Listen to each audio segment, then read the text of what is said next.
Halo semuanya, saya Dr. Adam Maulana. Apa kabar hari ini? Semoga kita semua selalu diberikan kesehatan, keselamatan, dan keberkahan oleh Tuhan Yang Maha Esa dalam menjalani aktivitas sehari-hari. Saya ingin mengajak kalian untuk sejenak memperhatikan kesehatan telinga. Bagaimana kondisi telinga Anda saat ini? Apakah pendengaran masih terasa normal? Apakah pernah mengalami rasa gatal, telinga terasa penuh, berdenging, atau bahkan penurunan pendengaran? Dan yang tidak kalah penting, apakah Anda sudah memeriksakan kondisi telinga secara rutin? Banyak orang seringkali mengabaikan kesehatan telinga karena merasa tidak memiliki keluhan. Padahal, berbagai masalah telinga seperti penumpukan kotoran, infeksi jamur, infeksi bakteri, hingga gangguan pendengaran dapat berkembang secara perlahan tanpa gejala yang jelas pada tahap awal. Ketika keluhan mulai dirasakan, kondisi tersebut terkadang sudah cukup mengganggu aktivitas sehari-hari. Menjaga kesehatan telinga sebenarnya dapat dilakukan dengan langkah sederhana, seperti menghindari kebiasaan mengorek telinga menggunakan benda tajam, menjaga telinga tetap bersih dan kering, serta melakukan pemeriksaan secara berkala apabila memiliki riwayat gangguan telinga. Pemeriksaan rutin dapat membantu mendeteksi masalah lebih dini sehingga penanganan dapat dilakukan dengan lebih cepat dan efektif. Ingatlah bahwa telinga merupakan salah satu organ penting yang membantu kita berkomunikasi, menikmati suara, dan menjalani kehidupan dengan nyaman. Oleh karena itu, jangan menunggu sampai muncul keluhan. Mulailah peduli terhadap kesehatan telinga Anda dari sekarang agar fungsi pendengaran tetap terjaga dengan baik hingga masa yang akan datang. Pernahkah Anda memperhatikan bahwa setiap orang memiliki bentuk dan tekstur kotoran telinga yang berbeda? Ada yang berwarna kuning kecoklatan, lembut, dan sangat lengket.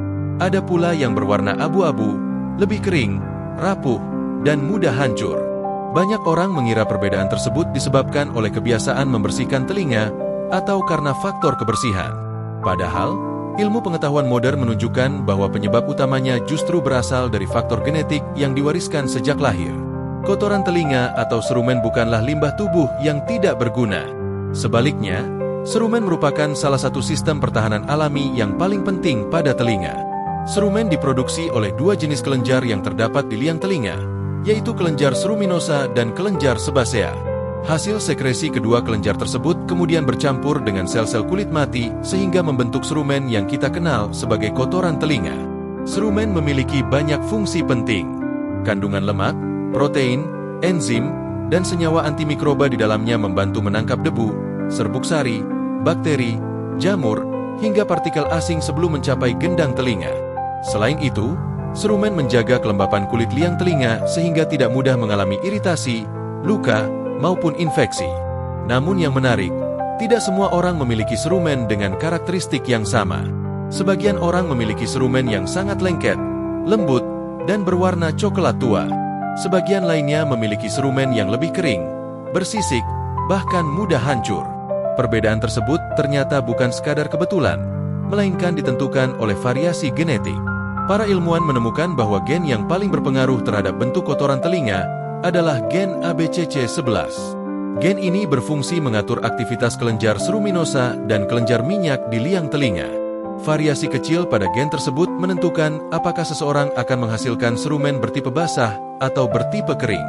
Penemuan penting ini pertama kali dipublikasikan dalam jurnal ilmiah bergengsi Nature Genetics pada tahun 2006 oleh Profesor Kazuaki Yoshiura dan tim peneliti dari Jepang. Mereka menemukan bahwa perubahan satu nukleotida pada gen ABCC11 sudah cukup untuk menentukan jenis serumen seseorang. Penelitian ini menjadi salah satu penemuan paling penting dalam bidang genetika manusia karena mampu menjelaskan mengapa karakteristik kotoran telinga berbeda-beda pada setiap populasi. Seseorang yang memiliki varian gen tertentu akan menghasilkan serumen bertipe basah. Serumen ini biasanya berwarna kuning hingga coklat tua, memiliki kandungan lemak lebih tinggi, terasa lengket, lembut, dan elastis.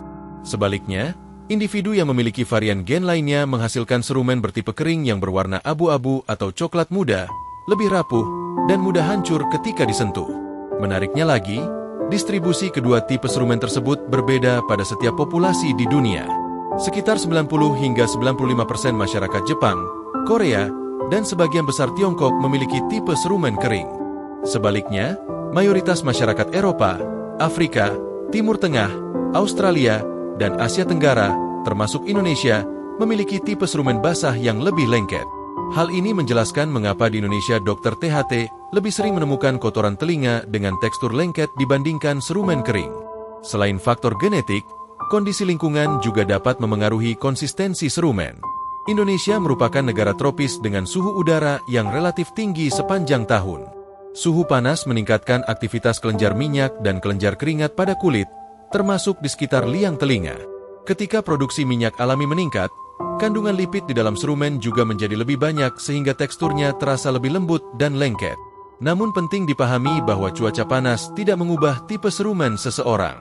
Cuaca hanya memengaruhi tingkat kelembapan dan kekentalannya.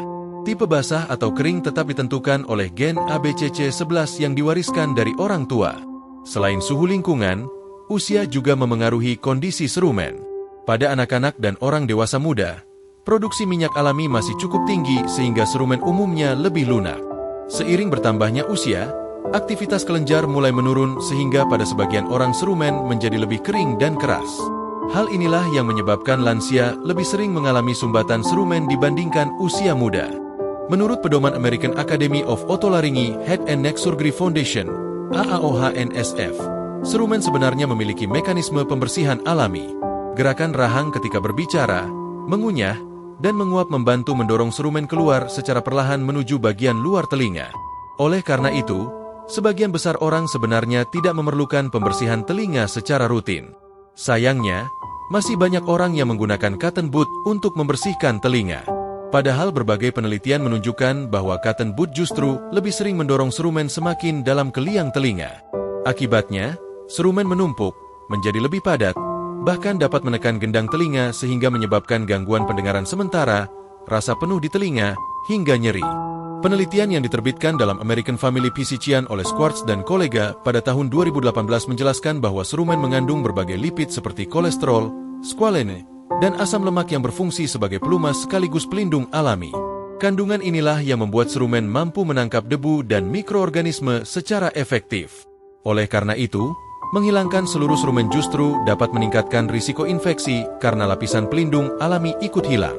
Penelitian lain dalam Journal of Human Genetics juga menunjukkan bahwa gen ABCC11 tidak hanya memengaruhi tipe serumen, tetapi juga berkaitan dengan aktivitas kelenjar apokrin yang menghasilkan bau badan. Orang yang memiliki tipe serumen kering umumnya memiliki bau badan yang lebih ringan dibandingkan mereka yang memiliki serumen basah. Temuan ini semakin memperkuat bahwa satu gen dapat memengaruhi berbagai karakteristik biologis manusia. Dari seluruh penelitian tersebut, kita dapat memahami bahwa kotoran telinga bukanlah sekadar kotoran biasa. Warna, tekstur, kelembapan, hingga tingkat kelengketannya merupakan hasil interaksi antara faktor genetik, produksi minyak alami, usia, kondisi lingkungan, serta mekanisme pertahanan tubuh. Setiap jenis serumen memiliki fungsi yang sama pentingnya dalam menjaga kesehatan telinga. Pesan moral yang dapat kita ambil adalah jangan menilai kesehatan telinga hanya dari banyak atau sedikitnya kotoran telinga. Serumen merupakan bagian dari sistem perlindungan yang telah dirancang secara alami untuk menjaga organ pendengaran kita. Hindari kebiasaan membersihkan telinga menggunakan cotton bud atau benda tajam, karena tindakan tersebut justru dapat merusak mekanisme pembersihan alami dan meningkatkan risiko sumbatan maupun infeksi. Apabila Anda mulai merasakan telinga tersumbat, pendengaran berkurang, nyeri, atau keluar cairan, sebaiknya segera periksakan diri ke dokter THT. Menjaga telinga bukan berarti membersihkannya setiap hari, melainkan memahami cara kerja organ tersebut dan merawatnya dengan bijaksana agar pendengaran tetap optimal sepanjang hidup.